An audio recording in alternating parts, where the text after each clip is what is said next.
হুজুর, আমি দ্বিতীয় বিয়ে করেছি, আমার দ্বিতীয় স্ত্রীর কাছে আমার মানসিক শান্তি লাগে, কিন্তু আমার দ্বিতীয় স্ত্রী বলে প্রথম স্ত্রীর কাছে না যেতে। এখন প্রথম স্ত্রীকে কি আমি তালাক দিতে পারবো কিনা? হ্যাঁ, দিতে পারবেন, যদি আপনি চান। কিয়ামতের এই কঠিন ময়দানে আপনি যখন উঠবেন, আপনি প্যারালাইজড হিসেবে উঠেন, অর্থাৎ এক অঙ্গ বিকলাঙ্গ অবস্থায় উঠেন, তাহলে আপনি দেন, কোনো সমস্যা নাই।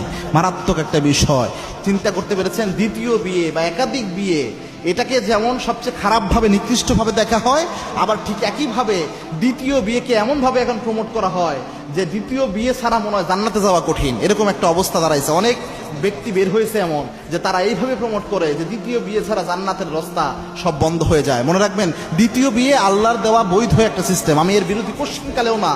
এবং এই সমাজ ব্যবস্থায় হারাম রিলেশন যেখানে করে মানুষ স্ত্রী ঘরে রেখে, এই জায়গায় এই সমাজ ব্যবস্থায় আরও তো এটার বিরোধিতা করা কোনোভাবে যায় আসে না। তবে একটা জিনিস, এই ব্যক্তির যে প্রশ্ন, এটা দেখেন কত মারাত্মক হতে পারে যে প্রথম স্ত্রীর কাছে এখন সে মানসিক শান্তি পায়।